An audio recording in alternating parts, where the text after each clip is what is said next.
Para mí es un verdadero honor, doctor Camilo, acompañarlos una vez más en este encuentro.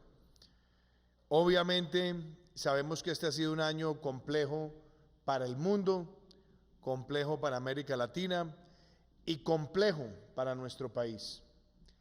Pero es en los momentos de las adversidades donde las sociedades muestran su casta, su temple, su capacidad resiliente y su espíritu de lucha. Por eso, cuando nosotros miramos los estragos del COVID-19 en el mundo, entendemos que estamos ante la crisis más grande que haya vivido la humanidad, tal vez desde la Segunda Guerra Mundial. Hemos visto más de 1 millón de personas fallecer en todo el planeta.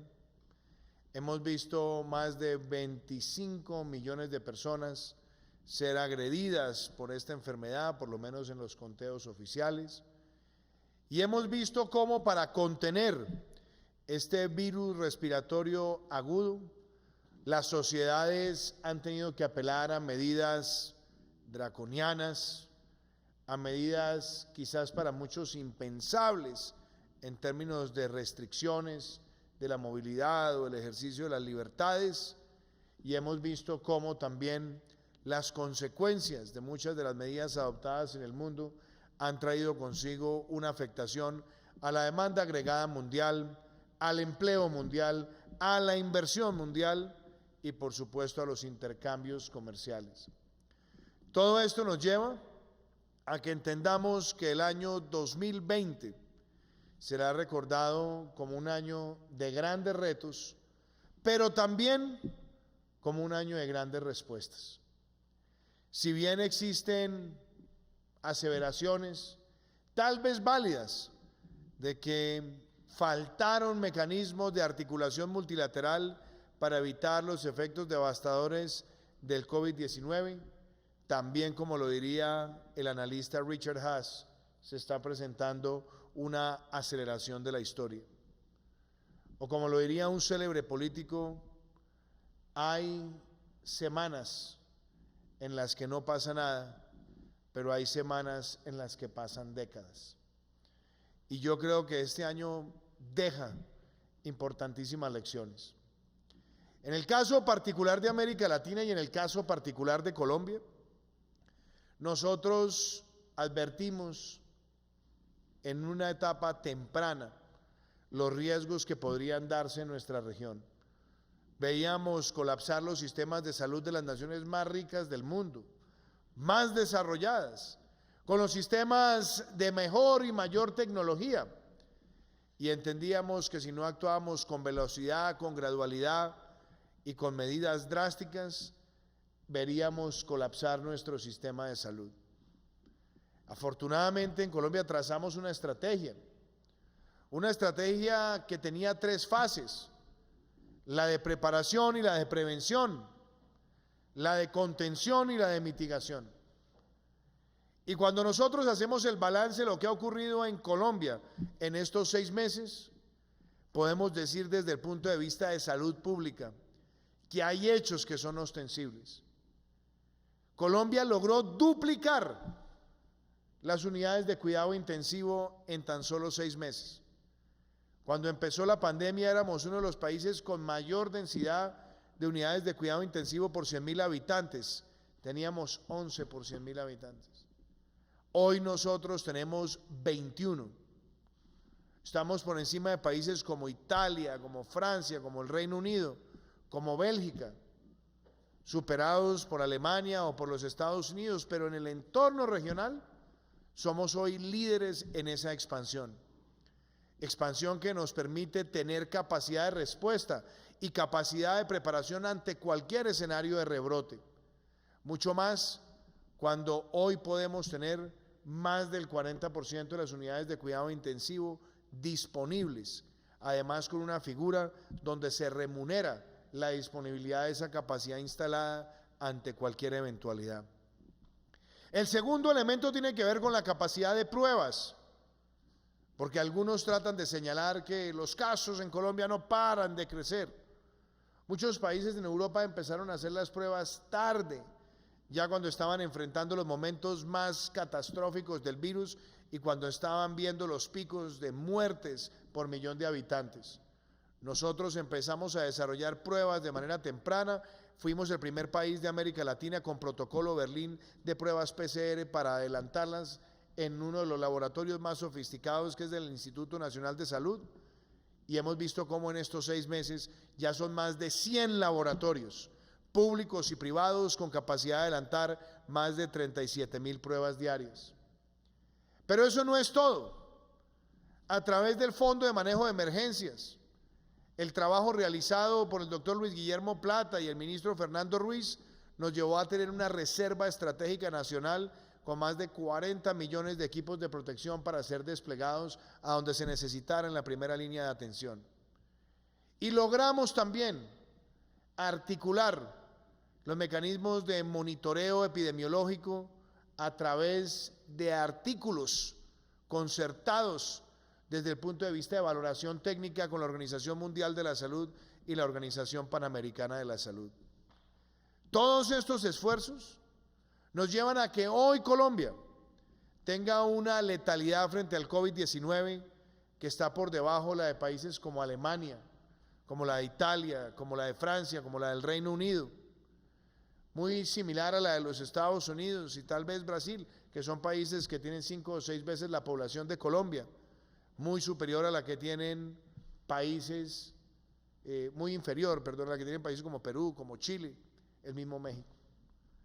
Y eso muestra que nuestra capacidad, también al analizar las muertes por millón, nos dejan a nosotros entrever que hemos actuado con muchísima articulación con los gobiernos subnacionales. Nos complace además, y cuando vemos esos indicadores, a la luz de un proceso que siempre tuvo presente no caer en el falso dilema de contraponer la salud y la seguridad vital con el desarrollo económico y social. Y por eso nosotros desde el primer aislamiento teníamos el 40% de la economía operando. Fuimos reactivando gradualmente y llegamos al 1 de septiembre con cerca del 90% de la actividad económica funcionando. Y se han logrado estos indicadores con un ejercicio de cultura ciudadana importante, tanto así que llevamos un mes donde vemos la reducción del número de contagios y muertes diariamente. Pero no podemos bajar la guardia, porque el virus no se ha ido y todos tenemos que actuar de manera eficaz. Pero debo destacar también que así como se ha actuado en materia de salud, se ha actuado para proteger a las familias más vulnerables. En estos 6 meses pusimos en marcha un programa como Ingreso Solidario que en cuestión de semanas identificó a más de 3 millones de beneficiarios de programas sociales que nunca habían tenido acceso a los programas sociales para llevarles un esquema de transferencia no condicionada y que va a extenderse hasta junio del año 2021. Un hecho sin precedentes en la política social de Colombia. Pusimos en marcha la devolución del IVA a 1 millón de familias. Estábamos pensando hacer el piloto con 100.000, llegamos a 1 millón y ya tenemos presupuestado en el año 2021 llegar a 2 millones de familias con la devolución del IVA. Pusimos en marcha el PAEF, el programa de apoyo al empleo formal que subsidia el 40% del salario mínimo legal mensual a los trabajadores de las empresas y de empleadores independientes que hayan visto afectada su facturación un 20% o más. Son más de 3 millones de familias beneficiarias a través de este esquema. Lanzamos un programa de garantías para la protección de nómina, el capital de trabajo y también para adelantar inversiones en activos fijos de adaptación hacia el COVID-19. Esas líneas que estaban previstas a expirar en el mes de septiembre se extienden hasta junio del año 2021 para mantener el espíritu de acompañar a quienes están generando empleo. Y algo muy importante, a quienes están contratando y se mantengan dentro de la afectación del 20% o más, también las nuevas contrataciones gozarán de acceso al PAEF.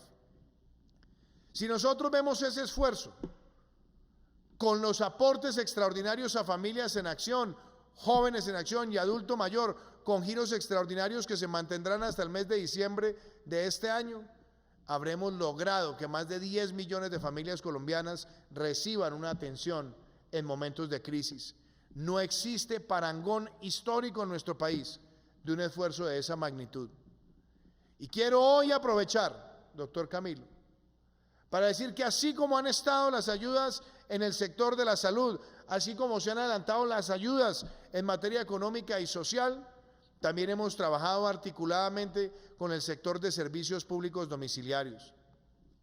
En momentos de altísima complejidad, se encontraron mecanismos de flexibilidad para que las familias pudieran no tener que pagar el servicio, pero diferir en un periodo prolongado ese pago para las familias más vulnerables a costo cero, y para las familias que están en los estratos 3 y 4, realmente con algo que es simbólico, pero que permite también hacer esa extensión en el tiempo sin afectar sus niveles de consumo.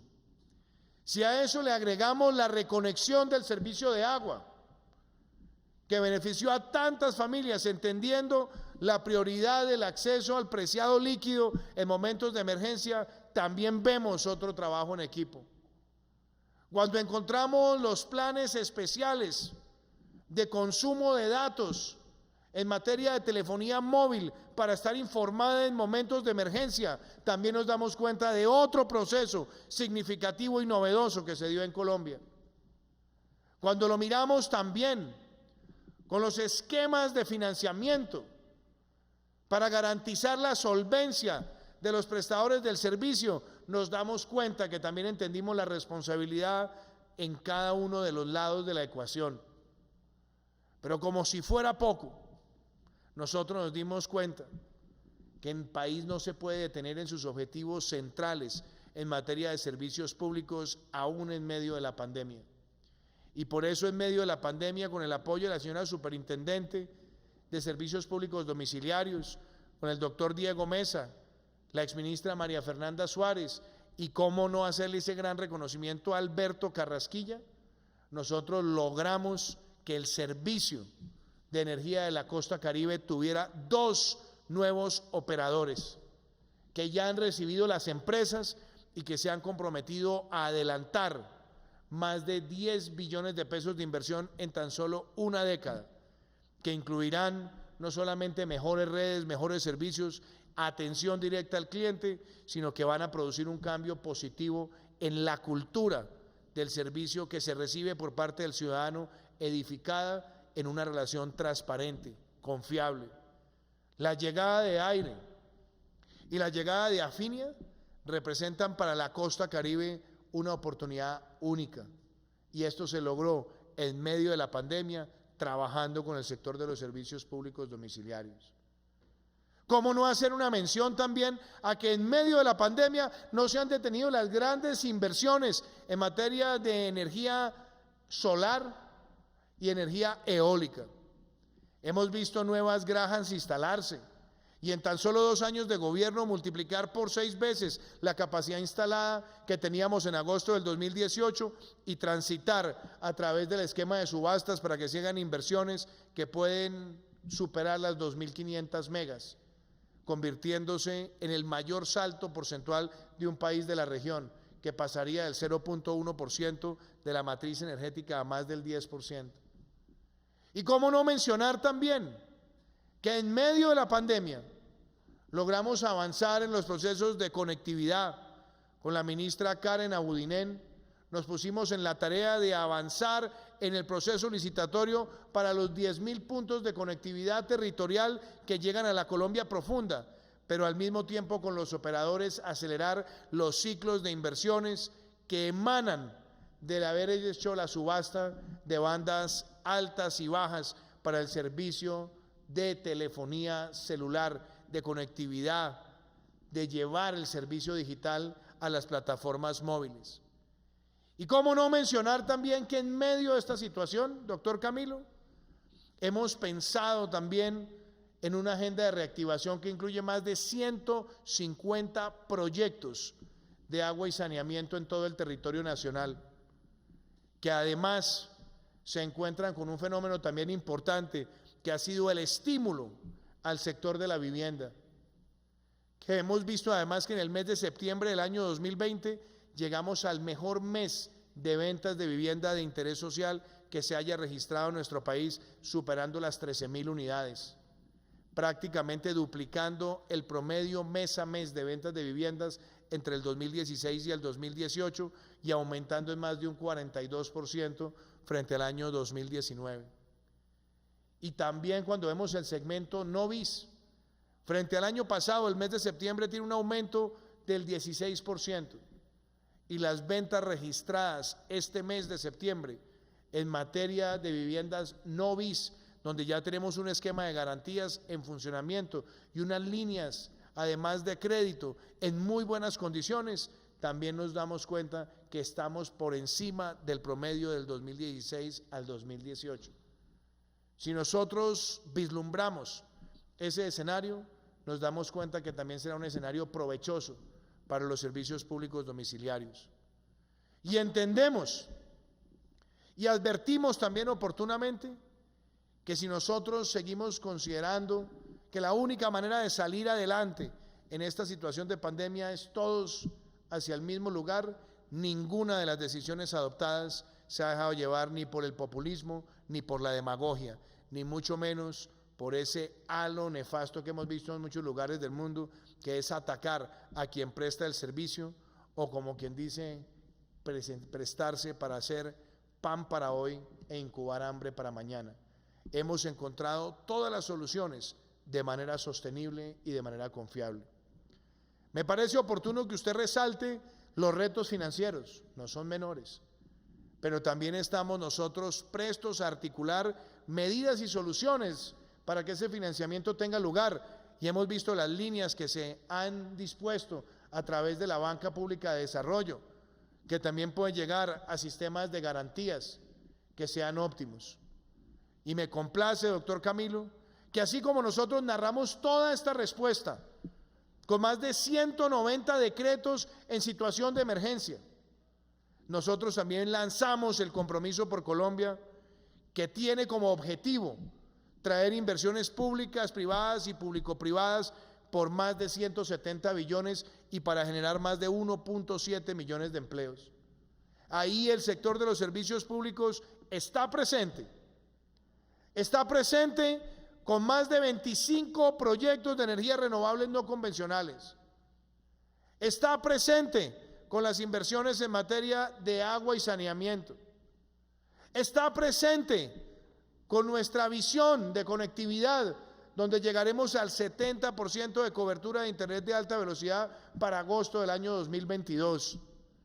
Y está presente también cuando seguimos hablando de innovación, donde yo quiero invitarlo a usted para que nosotros podamos tener pronto en Colombia los primeros pilotos de lo que en inglés se conoce como Waste to Energy, la transformación de desecho a energía, que también constituye una gran oportunidad para la transformación urbana. Todo esto está ocurriendo en un país que no quiere perder el ímpetu de progresar. Y si nosotros reconocemos que este ha sido un año difícil, duro, el mensaje para todos los colombianos es que en estos 3 meses que nos restan para terminar el año 2020, todos nos pongamos la camiseta de la reactivación segura, de la reactivación responsable. Hemos visto señales positivas al recuperar 3 millones de puestos de trabajo en tan solo 3 meses, pero falta mucho, no podemos ser complacientes, tenemos que buscar recuperar los niveles prepandemia, pero adicionalmente seguir disminuyendo esa tasa de desempleo y abrirle espacio también a la juventud. Tenemos que darle vida propia e intensa nuevamente al ecoturismo y al turismo responsable, recuperar la movilidad con responsabilidad y que todas las familias entiendan que mientras llega una vacuna, la mejor forma de enfrentar el COVID-19 es con nuestra cultura ciudadana, protegiéndonos y protegiendo a los demás, pero también evitando las situaciones de riesgo que han llevado a los rebrotes tenebrosos que hemos visto en otras latitudes del mundo, derivados de relajar muchas de las prácticas de bioseguridad o sencillamente ver cómo se propician aglomeraciones innecesarias y que le están saliendo muy costosas a los países más desarrollados. Nosotros hemos demostrado nuestra solvencia y nuestra capacidad y tenemos que seguir adelante.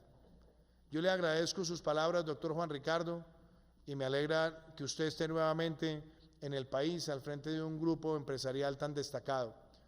Sabemos la importancia que tiene en el grupo que usted preside el desarrollo de estos proyectos de energías renovables no convencionales. Estaremos trabajando de la mano con usted. Y me alegra escuchar las palabras del presidente de Acuacar. Yo recuerdo en mis etapas de juventud, por llamarlo así, en el BID, pude participar en la estructuración de ese proyecto que le devolvió también la esperanza al servicio en la ciudad de Cartagena. Recuerdo lo que significó esa transformación y nosotros queremos que ese modelo pueda también ser replicable en muchos lugares del territorio. De hecho, tenga esto presente, doctor Camilo, y sin ánimo de ser pretenciosos, este programa de 158 proyectos en materia de agua y saneamiento que están incluidos en el Compromiso por Colombia van a representar el más grande salto en cobertura en agua en un periodo tan corto de tiempo en nuestro país. Y yo quiero decirle en nombre del Gobierno Nacional, a usted, a todos sus afiliados, pero sobre todo a los trabajadores del sector de servicios públicos domiciliarios. Ustedes han sido verdaderos héroes.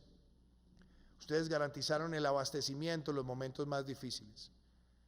El hecho de ver un país que avanza en la virtualidad no hubiera sido posible si no hubiéramos tenido a los técnicos y a los operadores garantizando el suministro.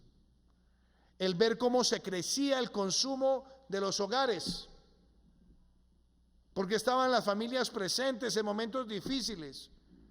No se hubiera podido garantizar si no hubiéramos tenido también ese compromiso de los operadores. El ver cómo se necesitaba el agua para ejercer el principal mecanismo de protección frente al virus, que es el lavado constante de manos, no se hubiera podido realizar si no hubiéramos tenido toda la cadena articulada y además viendo la respuesta cuando se presentaban daños, aún en momentos donde había grandes tensiones frente a la pandemia. Todo esto es para decirle al sector que aquí hay un gobierno que los valora, que los entiende, que aquí hay un gobierno que quiere trabajar con ustedes de la mano, que tampoco tenemos, como lo decía usted, actitud sumisa, pero tenemos esa actitud de cooperación. Tenemos una superintendente que, como usted dice, es amigable y a ratos tormentosa. Esa es su labor, tiene que ser así. Pero hemos tenido una superintendencia que ha sabido ser pedagógica y algo que ha sido importante, que de la mano con las autoridades del Ministerio de Minas, del Ministerio de las TIC y también del Ministerio de Vivienda, han sabido reaccionar con flexibilidad para no asfixiar al sector en momentos donde se necesita tener creatividad al servicio de la sociedad. Por todas estas razones, doctor Camilo, esta emisión filatélica que hacemos hoy de reconocimiento a todo el sector no solamente es un reconocimiento a 25 años de labor gremial, no, es el reconocimiento a un sector que estuvo a la altura de las circunstancias para atender a los colombianos en el momento más difícil de su historia reciente. Muchísimas gracias.